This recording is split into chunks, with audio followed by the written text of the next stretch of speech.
Ruth didn't watch TV much. She did her own thing, most of it physical. At 62, she looked every day of 30.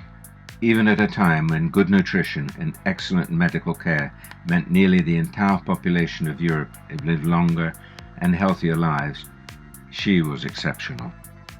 In her youth, she'd been a top glamour model, actively and enthusiastically sought by senior producers wanting her to perform in 3D porn productions, a career move to which she almost succumbed as the hysterical sums offered spiraled ever upwards. She'd also been approached by legitimate studios asking her to appear in mainstream cinema, but she had no ambition to pursue an acting career. Her startlingly beautiful elegance gathered a lucrative fan base on the global glamour circuit. But she knew, or thought she knew, she lacked that special, indefinable quality that transcends physical beauty and transforms loveliness into iconic acting talent. In any case, in her own way, she was too vain to be a second-rater.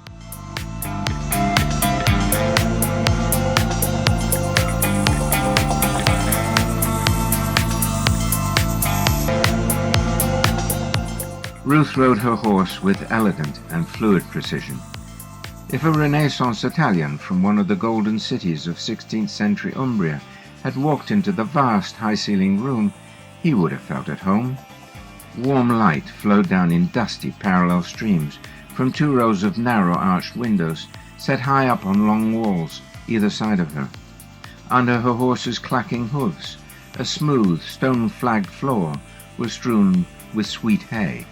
Ben, major domo to her husband Pierce, stood as he often did by one of the massive double doors set either side of the great opening in one of the end walls. He was watching her ride, intent and silent. She sometimes wondered what he was thinking while he watched. She knew she looked good in traditional riding garb. The narrow-waisted jacket enhanced the flare of her hips. The tight pants and boots added even more appeal to her legs, and the high collar and lace cravat drew attention to her cantilevered bosom. Back in the day, in her natural poise on a horse, excited her producers to make a few equestrian films. They sold well, which was no big surprise.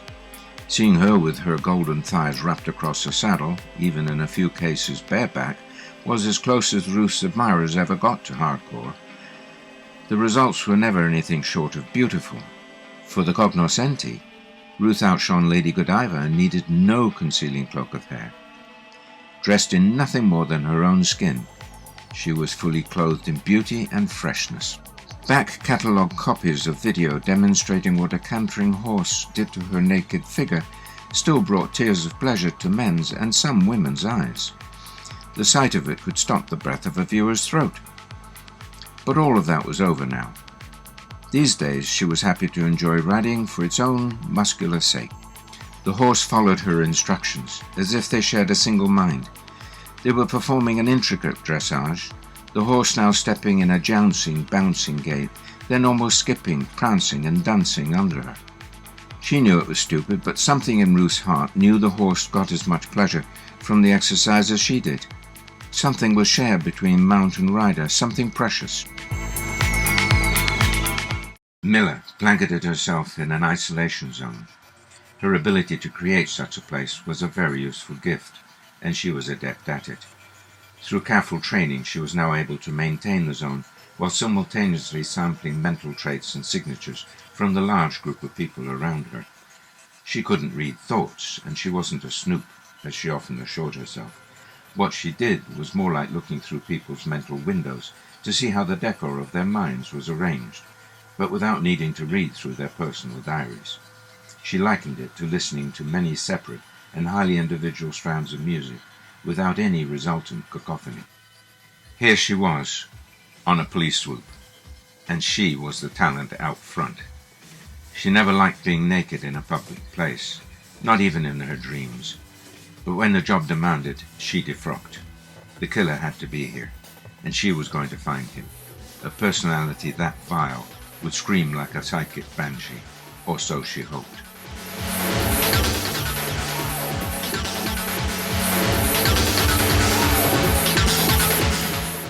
Despite her abilities, Milla never saw herself as a mental voyeur. Instead, she thought of what she was doing as enjoying the scent of people's minds, as if they were rare flowers. Not invading their privacy, but skimming them. A light touch here, and a more intense look there, then off to the next subject. Then she felt him, and her stomach clenched. She nearly pulled her knees up to her breasts in a defensive gesture. This was why she was here. This was the other part of her. Here he was.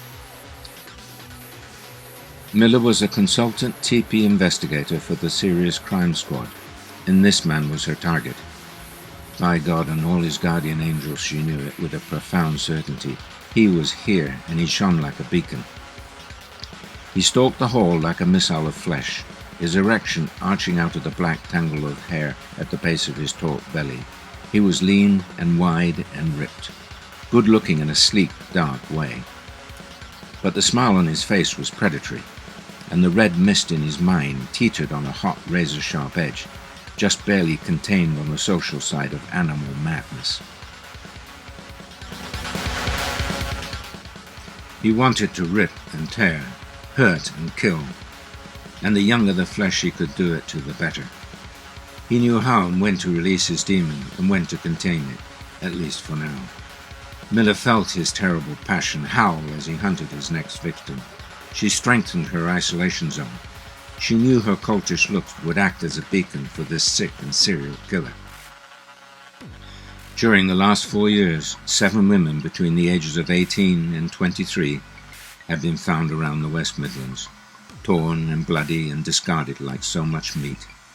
The injuries had been so severe that forensics experts needed to reconstruct the girls' faces using computer models, working from careful rebuilds of their slashed, distorted and battered skulls. Blake took a moment to gather his wits. I am here to provide you with the best holiday you have ever enjoyed. Have you found the time to look through our catalogue? Yes, said Pierce, and to be honest with you, we're more than a little disappointed.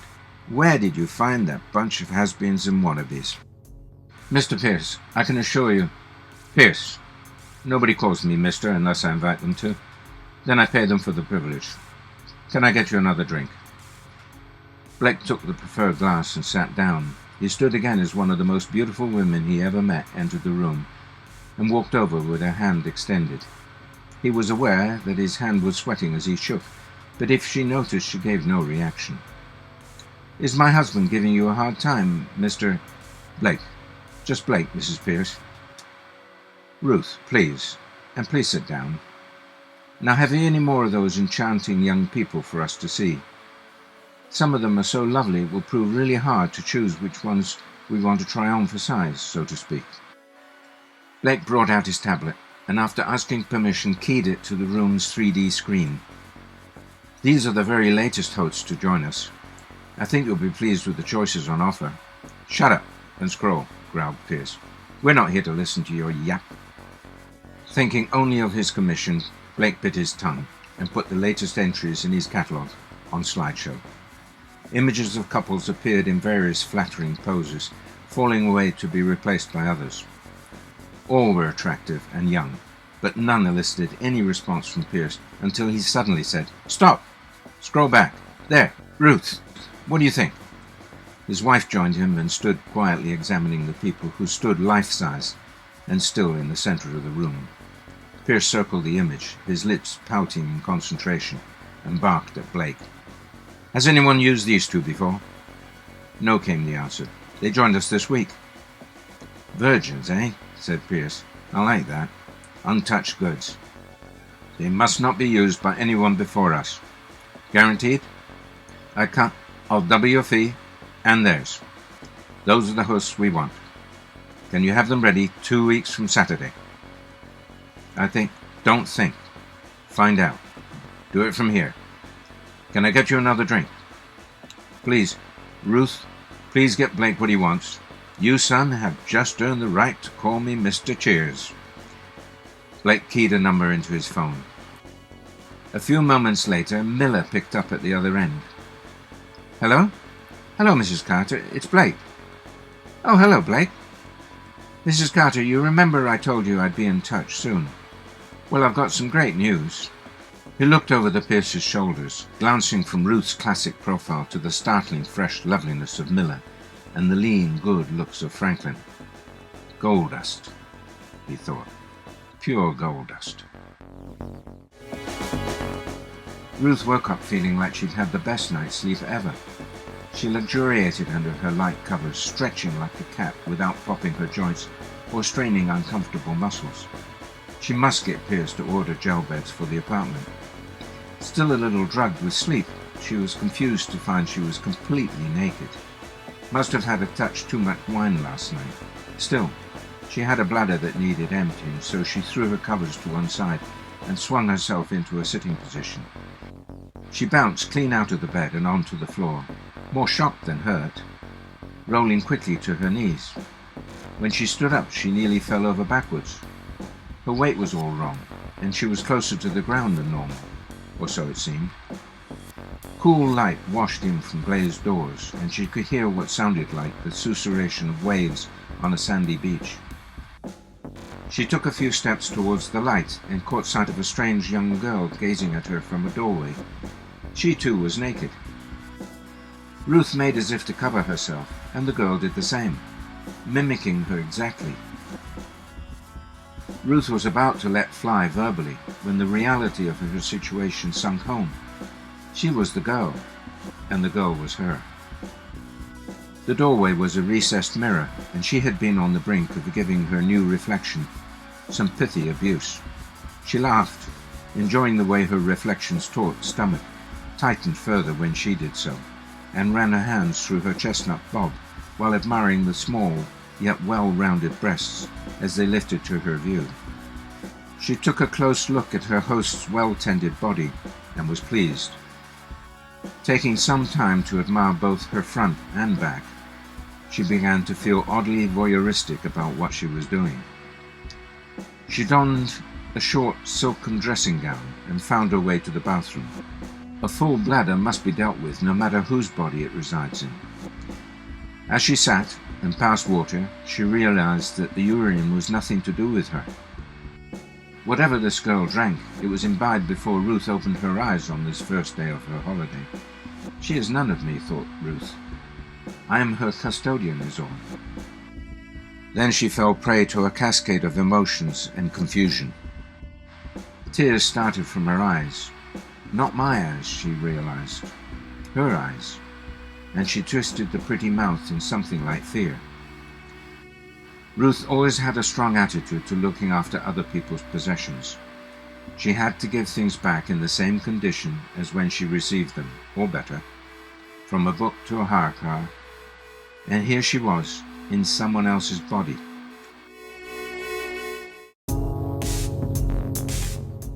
Ruth felt her weight pressing the soles of her feet down into the sand, and breath shuddered through her.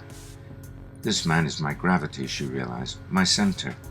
I have no shadow without him, no dimension. I am defined by him. She embraced Pierce with a fierce urgency, without seeing him for the tears that stung her eyes. He pulled away slightly and gazed at her with mounting concern. What's wrong, Ruth? What is it? She buried her face in his shoulder, her freely running tears dampening the fabric of his shirt. He held her for a long while, until she calmed in his arms, until she stopped crying. They embraced with all the strength of youth, pressed body to body, toe to toe. It was a timeless moment, a pregnant pause. There was no burning need for them to move, nowhere else they needed to be, and no one else they wanted to be with. This was their particular time and place. Ruth couldn't find a voice to explain the choking awe and love overwhelming her. It was a sensation too sacred, primeval even, to be sketched by crude words. Instead, her body impressed her discovery, her aching need into Pierce. Eventually, they resumed their walk, starting first with arms around each other's waists, before unlinking and clasping hands for greater ease of movement. They said nothing, but walked as close as they could to each other, not quite but almost shoulder to shoulder. They were so focused on experiencing the upswell of emotions, their new sense of each other, They moved as if blindly swamped by a sensory overload of colour and texture, which is why it came as such a shock when they walked full tilt into an invisible wall. Ruth was the first to surface from sleep. Her first care was for the discomfort caused by sunburned skin. Then she looked around. It was, at best, a bland room, with no kind of windows or anything to break up the pastel grey decor. She felt like she'd gone to sleep and woken up in a therapist's office, sent a call. Next to her was Pierce, still dead to the world, on his side and deeply sleeping. Beyond him she was astonished to see some woman, some blonde tart, also asleep. She lay curled around her centre, face down. Ruth raised herself on an elbow. Looks like a Vegas showgirl, she thought. When did she get hitched to the party? She was so busy looking for things to knock about the snoring stranger that it took a while for a realization to come crashing in. Ruth couldn't summon a word for what happened when the mirror image of the woman she was studying flipped over. Something between fuck and oh, of course, would have to do. She had thought before that people only ever saw themselves on a regular basis in mirror image. They had to make real efforts with multiple mirrors, or be vain enough to get contemporary portraits made to keep them up to date with their true likeness. But now she realized people also never expect to see themselves sleeping just a hand's breadth away from a recently young husband who has demonstrated enormously stimulated sexual energy. Keep that bitch away from him, thought Ruth. But oh my God, she's beautiful. I'm beautiful. I'm beautiful. What the fuck am I thinking? Ruth looked for those marks of time that had underpinned her personal examinations in the mirror over the past few decades. Sagging eyes, no. Crow's feet, no. Jowls, no. The girl she was looking at could easily be in her early 30s. She looked like an angel. I never gave myself the credit I deserved, she thought. Then the blonde farted, and the whiff was noxious. We've all been there, thought Ruth. Me all too often these days. Something crashed into her consciousness. It was like a heavy blow. It is me. This girl is me. Shit, shit, shit. Then she thought, why are we here? She reached across Pierce to touch the girl's hand, my hand, and the result was electric. The girl screamed. Pierce woke and broke the contact by sitting up. The girl slumped back down. Is that you in there? Or you in there? Asked Pierce, after a bit of eye rubbing, yawning, and a visit to the pisser. He walked out of the bathroom with damp hands and an inquiring glance around. Me in here, answered Ruth, but there's seriously something going on with our host there. I only touched her and she shrieked. Where are we? No idea, hon. Touch her again. Pierce leaned away, wincing in anticipation. Ruth reached out and touched her own body's sleeping hand, and the girl screamed again, seemingly with terror. With an effort, the girl was roused from slumber, but even so it seemed she wanted to flinch, as far from Ruth's fingers as possible. The two women looked at each other, then the blonde shuddered, grimaced, working her jaw, and asked, Can I hold your hand again? Ruth reached out and felt cool fingers enclose hers. My hand, she thought. She looks good, too. The result was like an electric shock. They both gasped and pulled away, taking a moment's pause. Milla studied her client. Obviously didn't read the memo about not getting a suntan, but looks the way I always hope I'd look, after a bit of time in the sun. When do I get me back? Then a whole wave of anxiety swept over her, and she held her hand out again. May I? Ruth clasped Milla's palm, and the result was so electric she threw it away. Sorry, ouch, she said. I didn't expect that. Me neither, said Milla. But please, we have to try again. They reached out, clasped and held. Both looked at the door of the room. Milla said, We're in danger, but you have a way out of this that I can't reach alone. Call someone called Ben. Get him here in the car, the Lexus, and get him here quick. He'll need somewhere to park. Give him code... Hang on. Her eyes went blank. She was silent for some time, her eyes drifting on the lids shut tight. Then they opened wide. AX20 West Side Outer Lung Tower. That should do the trick. All eyes were on Milla. It's what I do, she explained. It's how I earn my living when I'm not in a mess like this. I'm a shutterbox TP. She continued, briefly telling the couple about the telepath sisterhood, with how she just sent out a TP shout for help, and how her friends had come to her aid. I know where we are, and how to get out, once your friend Ben comes. Can you call him? Pierce walked across the room and activated his implant. He spoke briefly near the palm of his right hand and then nodded satisfaction. Ben will be here in about 10 minutes. Great, said Milla, but I think these are going to be 10 very busy minutes. Get ready either side of the door, and if you have any special moves, use them. These guys really seriously mean business. The girls released hands. Ruth and Pierce did as they were told, poised and balanced on flat feet, with their center of gravity low. Milla stood facing the door. With a suddenness that shook the other two, she shrugged out of her robe. Who wouldn't use a weapon like this, she asked. The door opened. The two armed men came in fast, low, and deadly. But in the face of Milla's naked body, both stumbled and stood up, wide-eyed and slack-jawed. Pierce took out the second one, sending him through the door with a crunching blow to the throat. The first fell prey to Milla's precise and vicious palm punch, rammed expertly into the nose, which snapped bone and punctured the brain. Both dropped like sacks of heavy grain to the floor. Ruth held the door open while Milla regained her robe and picked up the gun dropped from her victim's hand. Pierce recovered the other.